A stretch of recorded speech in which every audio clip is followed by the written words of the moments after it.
Pessoal, tivemos mais um episódio bombástico de Justiça Jovem. É simplesmente impressionante que passa a semana, eu faço análise aqui e eu só elogio os episódios. Gente, isso é sinal de qualidade. Não tem um episódio que seja assim, ruim. E essa saga da Zatanna tá cada vez mais incrível. E nesse episódio, a gente teve um monte de revelação sobre os Lordes da Ordem, sobre os Lordes do Caos. E também teve um grande desenvolvimento em cima dos discípulos da Zatanna. Eu tô desde o primeiro episódio falando que eles iam ser importantes, e especialmente o Khalid, e agora o Khalid deixou muito na cara que ele vai virar o Senhor Destino. Não foi uma dica não que esse episódio deu, foram 3, 4 dicas de que isso vai acontecer. Então no vídeo de hoje aqui, eu vou fazer a super análise desse episódio, vou falar das referências dos quadrinhos e explicar tudinho o que tá acontecendo e o que eu acho que vai acontecer no próximo episódio. Então, sem mais enrolação, vamos lá! E pessoal, só antes da gente começar, já vai deixando o bate-like e o bate-comentário, porque isso ajuda demais aqui o canal. Muito obrigado para todo mundo que faz isso. Beleza, dado o nosso recado, vamos falar do episódio 11 da 4ª temporada. E vamos começar com a parte mais importante, que é a explicação dos Lordes da Ordem. Porque é nessa parte da história onde o desenho está desenvolvendo mais o seu lore. Ao mesmo tempo que eles estão puxando bastante coisa das HQs, eles também estão inovando bastante. E esse foi um dos episódios que eles mais mudaram as coisas. A gente ficou sabendo que os Lordes da Ordem, eles atuam diferente dos Lordes do Caos, porque a Ordem, ela não gosta de interferir muito no plano terráqueo. E quando ela costuma fazer isso é através de objetos. E esses objetos possuem uma grande canalização da força dos Lordes da Ordem, e a pessoa que usa esses objetos consegue pegar emprestado esses poderes. É o que aconteceu ali com o Arion lá na Atlântida. Ele tinha aquela coroazinha dele e através daquilo ele conseguia manifestar seus poderes. Só que os Lordes da Ordem, eles decidem que só dar a coroa não era o suficiente. Eles tinham que interferir diretamente, mas com o auxílio dos humanos. E as pessoas que têm esse objeto geralmente são chamados de agentes da Ordem, porque eles foram escolhidos pelos Lords para agirem através dos poderes deles com esses objetos. Nas HQs, além do elmo do Senhor Destino, a gente também tem as manoplas de Mirath, a capa de Cira, as botas do Dalfi e a armadura do Roku. E a grande diferença desses objetos para a coroa, aquela de Atlântida do Arion, é que nesses objetos a gente também tem um Lorde da Ordem, que compartilha o corpo de um humano, e eles decidem juntos. Diferente da coroa, que não tem nenhuma outra consciência dentro da coroa, é apenas o humano usando os poderes dos Lordes da Ordem. Então nas HQs a gente tem vários agentes da Ordem. A gente tem um flashback dos tempos da Babilônia, onde o Vandal Savage montou de novo um seu novo império, muitos e muitos anos depois dos acontecimentos de Atlântida. E nesse reino ele tem um filho chamado Nabu. Contudo, o Vandal Savage acaba meio que se desentendendo com o seu povo e ele acaba fazendo um novo trato com Clarion, que acaba invocando o estalo para a Terra, e isso acaba criando todo um conflito na Babilônia. E tudo isso meio que já tinha sido contado na 3ª temporada. Mas aqui a gente tem um desdobramento do que aconteceu. A gente descobre que o Nabu morreu e, por ser um cara muito zeloso pela Ordem, os Lordes da Ordem meio que pegam o corpo dele e o transformam num Lorde da Ordem. Então o Nabu é um Lorde da Ordem, mas para ele se manifestar no corpo de uma pessoa, eles precisam de um objeto. É por isso que o Senhor Destino, ele sempre precisa de um hospedeiro, uma voz humana para usar o capacete e para poder guiar o Nabu a ter uma ordem consolidada. A outra coisa que é diferente das HQs é que o Nabu não é filho do Vandal Savage. Aliás, no desenho, meio que todo mundo é filho do Vandal Savage. Nas HQs, o Nabu é um ser que veio de um outro planeta e daí se tornou um Lorde da Ordem e que começou a se manifestar na Terra lá no tempo do Egito. Então assim, eles mudaram completamente a história do personagem. E uma outra coisa que eles revelaram nesse episódio, que até então estava bem confuso para mim, era quem que estava contando esses flashbacks. E a gente descobre que quem estava contando essa história era o próprio Nabu pro Zatara, de uma forma meio inconsciente no parlamento que eles conversam dentro da cabeça ali do Senhor Destino. E tudo isso vai ser importante para um negócio que vai acontecer lá no final do episódio. Mas assim, ó, eu também queria destacar a forma que eles contaram esses flashbacks, porque o que eles fizeram aqui é unir praticamente todas as pontas das histórias da DC numa única grande vertente através do Vandal Savage. E eu também gostei como que eles frisaram que o Vandal Savage, ao longo da história, conseguiu construir dois grandes reinos, a Atlântida e Babilônia. Foi graças a ele que a humanidade construiu esses reinos que prosperou por tanto tempo. Mas, paradoxalmente, também foi por culpa dele que esses reinos acabaram caindo. Tem aquela frase muito conhecida, né, que se você não conhece a história, você está disposta a repetir ela. E o Vandal Savage repetiu essa história várias vezes. Exatamente o que aconteceu na Atlântida aconteceu na Babilônia. O reino caiu, o filho dele morreu, o Clarion é responsável pela destruição daquele reino, então a história se repetiu ali. Quem não pode garantir que isso não vai se repetir em algum plano do Vandal Savage no futuro? Por isso que é importante a gente olhar os detalhes e ver todos os foreshadowings que eles podem estar deixando aqui, porque isso pode contar uma grande história pro final da temporada. E são esses pequenos detalhes de construção de mundo que eu acho tão legal. E bem, vamos falar agora um pouco da Zatanna e da história principal na linha do tempo do presente, porque ali depois do fracasso dela de enfrentar a criança, ela percebe que eles vão precisar de ajuda para conseguir deter esse Lorde do Caos. E o Vingador Fantasma junto com o Jason Blood acabam saindo dali para algum lugar desconhecido e infelizmente no episódio não mostra para onde eles foram, mas eu imagino que só exista duas possibilidades. Ou eles foram pedir ajuda para a Liga da Justiça, ou eles foram pedir ajuda para outros magos. Porque assim, até que faz um pouco de sentido envolver só mágicos nesse problema. É um problema de magia, logo só magos vão conseguir resolver. E é nesse ponto que talvez até apareça o John Constantine no próximo episódio. Olha, é uma possibilidade, não se espantem se ele aparecer aí. Lembrando que o mago favorito da DC, o John Constantine, ainda não apareceu em nenhuma temporada do Justiça Jovem. Então eu imagino meu hype nessa possibilidade real disso acontecer no próximo episódio. Sinceramente, eu acho que tem mais chance dele aparecer do que um Batman ou Superman para resolver o problema. Enfim, a Zatanna e os discípulos dela vão até a Torre do Destino para justamente conversar com o Senhor Destino e meio que pedir para ele ajudar, né, envolvendo esse problema. Só que tem um problema. O Senhor Destino não quer se envolver nessa questão. Afinal, são dois lordes do caos lutando entre si e, na opinião dele, não vale a pena interferir nesse momento e só interferir quando um deles morrer e o outro já estiver enfraquecido. E esse é exatamente o ponto de vista da Zatanna lá no episódio anterior. Então percebam que o Nabu, um lorde da Ordem, ele também está coberto da arrogância que a própria Zatanna tinha no episódio anterior. E, de certa forma, o episódio é para mostrar a jornada do Senhor Destino para se convencer de que ele tem que ajudar a Zatanna a derrotar essa criança. Mas como no primeiro momento o Senhor Destino não quer conversar, ele meio que pega os discípulos da Zatanna e coloca os três numa grande provação para ver suas habilidades mágicas. E é nesse momento do episódio que ele fica muito bom.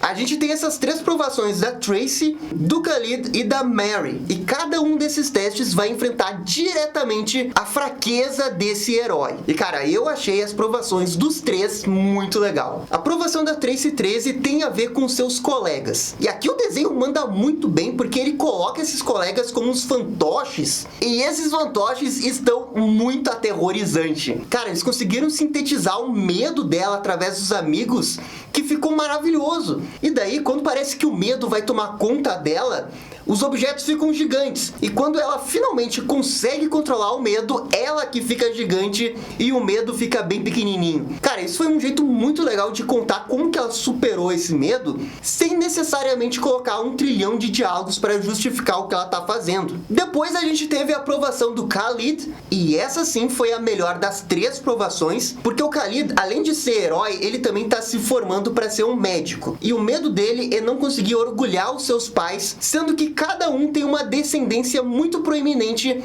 e ele sente que é responsável pelo legado dessa linhagem. E ao mesmo tempo que ele faz tudo isso, a religião também é muito presente na vida dele. E a forma como o desenho mostra esses medos do Khalid e como eles vão se manifestando com uma água subindo ele, quase se afogando, é realmente muito bom. É realmente como sonhos às vezes se manifestam na nossa cabeça. E eles mandaram muito bem. E o jeito que o Khalid conseguiu superar esse medo eu também achei que ficou muito bom. Que foi através de uma oração e ele chegou a uma conclusão muito legal. De que ele, como pessoa, ele representa a ciência, o misticismo e a própria religião. Ele é as três coisas e ele segue adiante as três coisas do jeito que ele quer. Cara, eu achei isso incrível e com certeza isso é um foreshadowing pra ele virar o Senhor Destino. Porque logo depois o Zatara vai falar com o Nabu dentro da cabeça dele e ele também recorre à religião pra falar com o Nabu. Então fica muito implícito aqui que pra ser um bom hospedeiro do Nabu, você não pode ser apenas um grande usuário de magia. Você tem que ter outras características que o Zatara tem e o Khalid também tem. E esse é um dos motivos de eu achar que o Khalid vai virar Senhor Destino ainda nessa temporada. Talvez até no próximo episódio. Inclusive tem uma outra dica de que ele vai vir a ser o Senhor Destino, porque tem ali uma parte que o Khalid tá conversando com a Zatanna e eles conversam ali sobre o fato dele ser médico, um doctor. E o Khalid fala que, não, eu ainda não sou um doctor. O que, vejam só, né, Senhor Destino em inglês é Dr. Fate. Então aí foi um trocadilho de palavras. E ainda teve um outro foreshadowing, porque ali na Torre do Destino, eles acabam entrando numa sala que tem um quadro de uma tia do Khalid. E assim, ó, o que isso quer dizer? Isso daqui eu acredito que é um negócio que eles estão puxando direto das HQs, porque lá na HQ do Dr. Fate dos Novos 52, é revelado que a mãe do Khalid, na verdade, é sobrinha do Kent Nelson, que é o antigo hospedeiro do Senhor Destino. O que faria do Khalid o sobrinho neto do Kent Nelson. Ou seja, gente, tem muitas coincidências aí pra ele não ser o Senhor Destino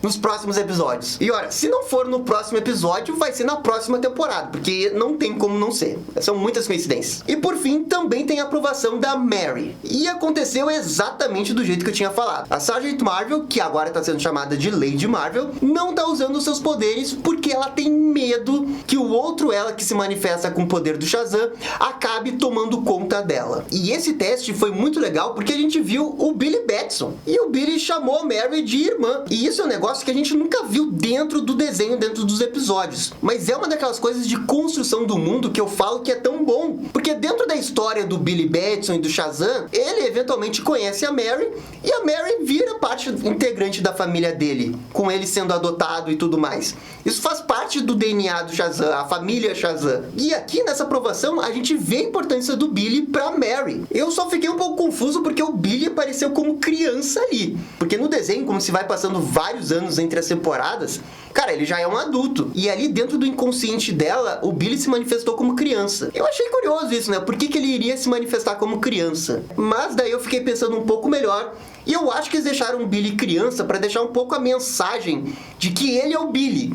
Porque se ele aparecesse como adulto, talvez não ficasse tão claro que ele é o Billy e toda a mensagem ficasse um pouco mais confusa. Então eu acho que foi por causa disso. Até porque isso tudo tá acontecendo dentro da cabeça dela, né? Não tem lógica, ele poderia aparecer com a aparência que ela quisesse. E então, os 3 discípulos da Zatanna conseguem passar da prova. E o Senhor Destino realmente fica impressionado com isso, mas ele continua insistindo que ele não vai ajudar até que um dos Lords do Caos acabe se matando. É então que a gente corta pra dentro da cabeça do Senhor Destino com o Zatara conversando com o Nabu. E o Zatara faz um mega discurso sobre o que é a ordem mesmo e de como que o Nabu deveria abandonar um pouco essa arrogância que ele tem e escutar um pouco a Zatanna porque ela tem a razão nesse momento e que eles sim deveriam interferir para ajudar o Klarion a derrotar a criança. E o Nabu fica meio para trás e tal, mas ele acaba aceitando. Só que assim, ó, ele acaba percebendo isso um pouco tarde demais. mais. Porque do lado da Torre do Destino, o Clarion tá desesperado para entrar dentro e se proteger da criança. Só que a criança tá ali com o monstro Flaw que ela criou, e o Flaw, com a maior facilidade, acaba matando a âncora do Clarion. E o Clarion, como ele é um Lorde do Caos, ele precisa dessa âncora para ficar na Terra. E como essa âncora morreu, ele não pode mais ficar ali. E o corpo dele acaba se desmaterializando, e o mais curioso disso é que quando o Clarion morre, ele acaba chorando. Então, meio que aconteceu aquilo que eu falei que poderia acontecer, de que ele não queria morrer porque ele acabou se afeiçoando às coisas da Terra. E bem, quando o Clarion volta a ser uma entidade do Lorde do Caos, ela vai pro espaço, pro cosmo. E isso até me surpreendeu, porque eu jurava que a criança iria absorver os poderes do Clarion para virar uma única entidade. Eu até me surpreendi que ela deixou o outro ir livremente assim. Mas bem, de qualquer jeito, agora que o Clarion foi derrotado, o pessoal que tá dentro da Torre do Destino fica chocado com isso. Vejam a cara de desespero do Senhor Destino nesse momento. Gente, essa cara dele aqui tá impagável e mostra o verdadeiro caos que eles vão se meter por causa dessa criança que é extremamente poderosa. E é nesse momento que o episódio termina, mas ainda tem aquela cena de crédito que fala daquele ônibus escolar que eu tinha comentado no episódio anterior. A gente vê o ônibus escolar meio que passando por várias fendas temporais em vários lugares, um negócio bem 2001, uma odisseia no espaço, e não dá pra entender nada do que tá acontecendo ali. Não dá pra saber se eles estão encolhendo, se eles estão indo pra outros lugares, simplesmente confuso demais. Eu tô achando que isso tem alguma ligação com a Legião dos Super-Heróis. Mas como que eles vão ligar isso com a história principal? Eu não faço ideia nesse momento. E também, nesse episódio, a gente teve um pouco mais de desenvolvimento do Mutano. Que acontece que ele acabou se viciando no remédio de dormir que ele comprou no episódio anterior, e ele tá tão sem energia nesse momento que ele nem mais participa das missões. E os companheiros dos Renegados realmente estão ficando muito bravos com ele. A Stargirl, nesse episódio, quase começou uma discussão com o Mutano. E depois no episódio, a gente vê que o Mutano tá totalmente fora de controle e tá consumindo aquelas cápsulas cada vez mais. E isso daqui é aquele negócio da depressão que a gente falou. O Mutano tá se excluindo cada vez mais, enquanto que a Miss Martian teve a ajuda da irmã dela, o que conseguiu trazer um pouco ela para fora do luto. E na minha opinião, o Mutano ele vai piorar mais e mais até a Miss Martian chegar na Terra. E eu realmente estou muito curioso para ver onde que eles vão levar essa história, porque a história tá cada vez mais dark e pesada, que eu tenho até medo do que pode acontecer com o Mutano. Eu realmente acho que a Miss Martian vai conseguir resgatar o Mutano e salvar ele dessa depressão. De qualquer jeito, esse episódio, embora não tenha tido nada, oh meu Deus, foi muito impactante, esse episódio foi muito bom. Pro Senhor Destino, pro Khalid, pra Mary e pra Tracy foi excepcional. Desenvolveu todo mundo e eu acho que eles conseguiram chegar num ponto da história que agora é só avançar pra encerrar esse arco. E a finalização desse arco tem tudo pra ser muito épico, porque a criança não vai ser assim derrotada tão facilmente, e tem uma pulguinha atrás da minha orelha falando que o Zatara, como Senhor Destino, vai acabar morrendo ou se sacrificando para conseguir derrotar a criança. Eu acho que vai acontecer alguma coisa nesse nível. Eu sinto que a história tá se mexendo para fazer um grande sacrifício, mas vamos ver o que vai acontecer. Esse daqui foi mais um grande episódio e eu tô louco para ver o encerramento dessa saga, porque essa saga realmente tô gostando muito do início ao fim. Todos os episódios foram muito bons. E agora vamos pro final, porque eu acho que esse final vai ser bom. E agora também eu tô só pra ver o Asa Noturna e o Aqualad nas próximas sagas. Cadê o Asa Noturna? Eu preciso do Asa Noturna.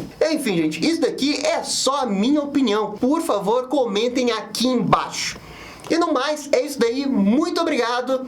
E dá-lhe descer. Que grande desenho é Justiça Jovem, hein? Maravilhoso. E essa foi a nossa análise do episódio 11 de Justiça Jovem, 4ª temporada.